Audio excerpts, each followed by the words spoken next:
I'm Catherine O'Kelly IV and class of 2002 Purple Knight, and I'm celebrating my 10th reunion here. I'm Mary Catherine Collins O'Kelly, class of 1972, and I'm here for my 40th reunion. My name is Frances Emmy Collins. I graduated in 1947, and this is our 65th reunion.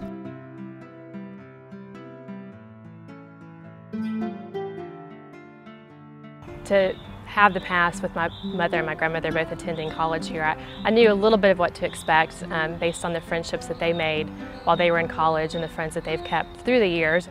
I was here from 1968 till 72, and our experience was kind of different in the world right then. It was changing, Vietnam was going on, but it was still a common thing. The sisterhood was still there. It was interesting that it was kind of an isolated place. I came without ever having come for a visit. It was difficult to get down here because this was during the war, and we didn't have gas to run down and check the place out. So I went on Mary Stewart's her good report, told me this is where I need to be, and I've always been grateful to her for that. Some of my classmates and I were talking about how much it's changed, and it made us seem really old. Oh, mercy. In 65 years, it's changed a lot. We've got lots of new buildings. We were just saying how when we started, we all had landlines and we didn't have cell phones. We had one phone on each floor, and you had to line up if you used the phone. My best memory is I met my husband here. In those days, the fellas had to come into the Dean of Women's office and sign up, and then we would call the student that they were coming to see and tell her date was down here.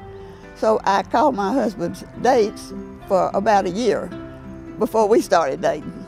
So that's how that happened. One of the constants here is the faculty. It's just amazing.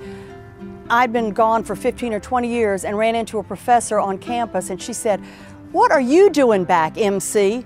Knew my name, remembered everything. I saw today Dr. Phil Taylor, who's one of our business professors, and I remember I took a class for him my freshman year, and we went to his house and cooked hamburgers one of the first few weeks that we were in college. So I think I realized even from that point that this was going to be a special place, and it's continued to be that. It's a sisterhood that just extends for generations. It doesn't change.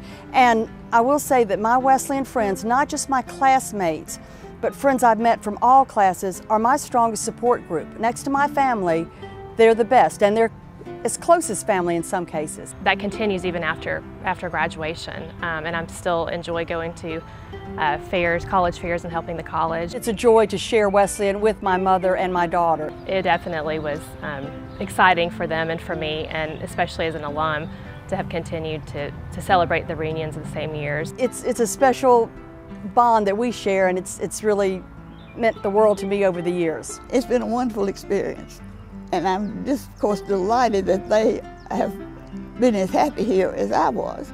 And I think they have both showed a lot of leadership, and they will continue to show leadership. But it's real special to have your daughter and granddaughter here. That makes Wesleyan a real special place. Cheers.